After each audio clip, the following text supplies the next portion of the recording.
আমি আজি মৌলৰ পৰ্যাবৃত্ত শ্ৰেণীবিভাজন পাঠটোৰ অনুশীলনী প্ৰশ্ন উত্তৰবোৰ ডিছকাছ কৰিম। ফাৰ্ষ্ট কুৱেশ্যনটো আছিল যে পৰ্যাবৃত্ত তালিকাৰ পৰ্যায়বোৰত বাওঁফালৰ পৰা সোঁফাললৈ যাওঁতে ঘটা পৰিৱৰ্তনৰ প্ৰকৃতিৰ ওপৰত আগবঢ়োৱা তলৰ উক্তিসমূহৰ কোনটো উক্তি শুদ্ধ নহয়। ঠিক আছে, কোনটো শুদ্ধ নহয় সেইটো আমি বাছি উলিয়াব লাগে। এতিয়া প্ৰথম উক্তিটো আছিলে মৌলবোৰ কম ধাতৱধৰ্মী হৈ পৰে। যোজক ইলেক্ট্ৰনৰ সংখ্যা বাঢ়ে। পৰমাণুবোৰে সিহঁতৰ যোজক ইলেক্ট্ৰন অধিক সহজে হেৰুৱায়। আৰু ডিটো আছিলে অক্সাইডবোৰ বেছি আম্লিক হৈ পৰে। এতিয়া শুদ্ধ উত্তৰটো হৈছে পৰমাণুবোৰে সিহঁতৰ যোজক ইলেক্ট্ৰন অধিক সহজে হেৰুৱায়। 2 নম্বৰ প্ৰশ্নটো হৈছিলে যে মৌল এক্সিএল মানে কি, এক্সটো কিবা এটা মৌল আৰু চিএলটো তোমাৰ কি হয়, ক্লৰিন হয়, সংকেতৰ ক্লৰাইড গঠন কৰে। ই উচ্চ গলনাংকযুক্ত এটা গোটা পদাৰ্থ। এতিয়া মৌল এক্স তলৰ কোনটোৰে সৈতে একেটা বৰ্গতে থকাৰ সম্ভাৱনা সবাতোতকৈ বেছি?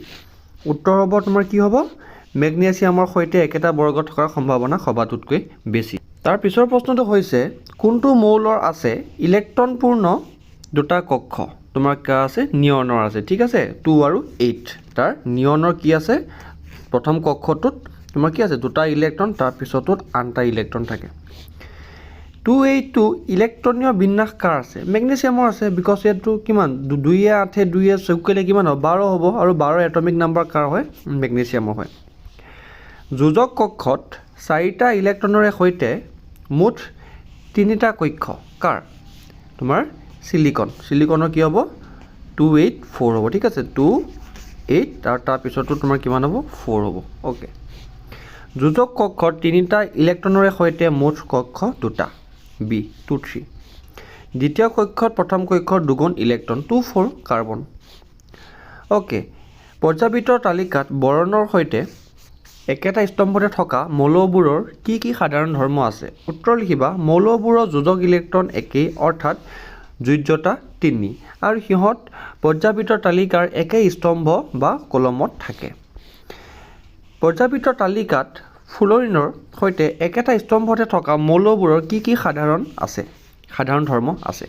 উত্তৰ পৰ্যাবৃত্তৰ তালিকা সপ্তম শ্ৰেণী বি ওপৰ শ্ৰেণীত ফ্ল'ৰিন, ক্লৰিন, ব্ৰমিন আৰু আয়ডিন এই 4টা মৌল স্থান পাইছে। এইবোৰৰ ভৌত আৰু ৰাসায়নিক ধৰ্মত বহুতখিনি সাদৃশ্য আছে। সাগৰৰ পানীত ফ্ল'ৰিন, ক্লৰিন, ব্ৰমিন আৰু আয়ডিনৰ লৱণ পোৱা যায়। হেল'জেন শব্দৰ অৰ্থ হ'ল যাৰ পৰা সাগৰৰ লৱণ উৎপন্ন হয়। সেইকাৰণে এই 4টা মৌলক হেল'জেন বোলা হয়। ইয়াৰ পৰা উৎপন্ন দ্বিযৌগিক পদাৰ্থবোৰক হেলাইড বোলা হয়।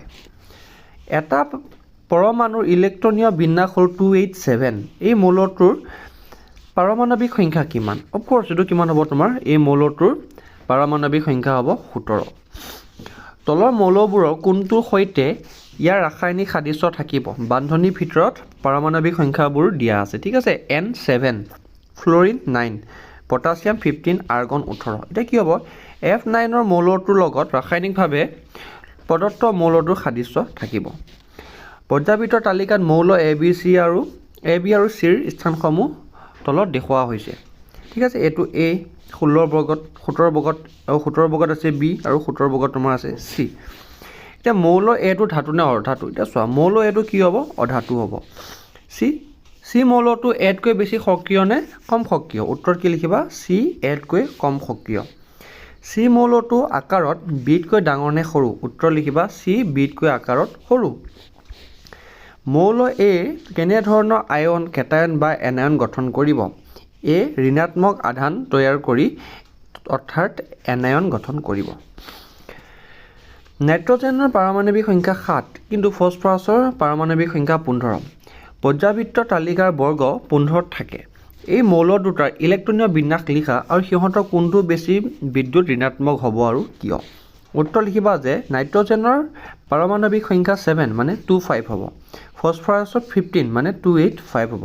এতিয়া নাইট্ৰজেনৰ যোজক কক্ষ 2টা হোৱাৰ বাবে ই অধিক বিদ্যুৎ ধনাত্মক, কাৰণ নাইট্ৰজেনৰ আকাৰ সৰু হোৱাৰ বাবে ই সহজে ইলেক্ট্ৰন গ্ৰহণ কৰি বিদ্যুৎ ধনাত্মক মৌলত পৰিণত হয়, আনহাতে ফছফৰাছ অধিক বিদ্যুৎ ঋণাত্মক। 8 নম্বৰ প্ৰশ্নটো হৈছে যে পৰমাণু এটাৰ ইলেক্ট্ৰনীয় বিন্যাস আধুনিক পৰ্যাবৃত্তৰ তালিকাত তাৰ স্থানৰ সৈতে কিদৰে জড়িত হৈ আছে? উত্তৰ লিখিবা মৌলৰ অৱস্থান ইয়াৰ ইলেক্ট্ৰনীয় বিন্যাসৰ ওপৰত নিৰ্ভৰ কৰে। যোজক কক্ষ সংখ্যা পৰ্যায় সংখ্যাৰ সমান হয়। যোজক ইলেক্ট্ৰন বৰ্গৰ সংখ্যা ঠিক কৰে। যেনে যি মৌলৰ যোজক ইলেক্ট্ৰনৰ সংখ্যা 1 ই বৰ্গ 1তকৈ অন্তৰ্ভুক্ত হ'ব আৰু যি মৌলৰ যোজক ইলেক্ট্ৰনৰ সংখ্যা 2 ই বৰ্গৰ 2ত অন্তৰ্ভুক্ত হ'ব। 9 নম্বৰ প্ৰশ্নটো হৈছে যে আধুনিক পৰ্যায়বৃত্তৰ তালিকাত কেলছিয়ামৰ পাৰমাণৱিক সংখ্যা 20 আৰু তোমাৰ কি 12, 19, 21 আৰু 38 পাৰমাণৱিক সংখ্যা বিশিষ্ট মৌল কেইটাৰ দ্বাৰা পৰিবেষ্টিত হৈ আছে। এই কেইটাৰ কাৰ ভৌতিক আৰু ৰাসায়নিক ধৰ্মসমূহৰ কেলছিয়ামৰ সৈতে মিলে। এতিয়া চোৱা কেলছিয়ামৰ পাৰমাণৱিক সংখ্যা হৈছে 20, ইলেক্ট্ৰনৰ বিন্যাস হ'ব 2882। এতিয়া পাৰমাণৱিক সংখ্যা 12 বিশিষ্ট মৌলবোৰৰ ইলেক্ট্ৰনীয় বিন্যাস হ'ব 282 আৰু পাৰমাণৱিক সংখ্যা 38 বিশিষ্ট মৌলবোৰৰ ইলেক্ট্ৰনীয় বিন্যাস। 10 নম্বৰ প্ৰশ্নটো হৈছে যে মেণ্ডেলিভৰ পৰ্যায়বৃত্তৰ তালিকা আৰু আধুনিক পৰ্যায়বৃত্তৰ তালিকাৰ মৌল শ্ৰেণী বিভাজনৰ তুলনা কৰা। কি লিখিবা মেণ্ডেলিভৰ পৰ্যায়বৃত্তৰ তালিকা আৰু আধুনিক পৰ্যায়বৃত্তৰ তালিকাৰ পাৰ্থক্য। মেণ্ডেলিভৰ পৰ্যায়বৃত্তৰ তালিকা এইটো আৰু এইটো হৈছে তোমাৰ আধুনিক পৰ্যায়বৃত্তৰ তালিকা। প্ৰথমতে ইয়াত লিখিবা 4টা বৰ্গ আৰু 6টা পৰ্যায় আছে, কিন্তু ইফালে কি লিখিবা তোমালোকে 18টা বৰ্গ আৰু 7টা পৰ্যায় আছে। 2 নম্বৰটো হৈছে সংক্ৰমণশীল মৌলবোৰ পৃথক কৰা নাই। 2 নম্বৰটো হৈছে সংক্ৰমণশীল মৌলবোৰ পৃথক কৰা হৈছে। সম্ভ্ৰান্ত গেছ নাই আৰু ইয়াত কি আছে তোমাৰ সম্ভ্ৰান্ত গেছবোৰ প্ৰথম বৰ্গত ৰখা হৈছে। 4 নম্বৰটো হৈছে এতিয়া লেণ্টেনাইট আৰু এক্টিনাইট তালিকাত নাই। লেণ্টেনাইট আৰু এক্টিনাইট তালিকাত আছে। বৰ্গ সংখ্যা আৰু পৰ্যায় সংখ্যা। বৰ্গ সংখ্যা আৰু পৰ্যায় সংখ্যা ইলেক্ট্ৰনীয় বিন্যাসৰ পৰা কোৱা যায়।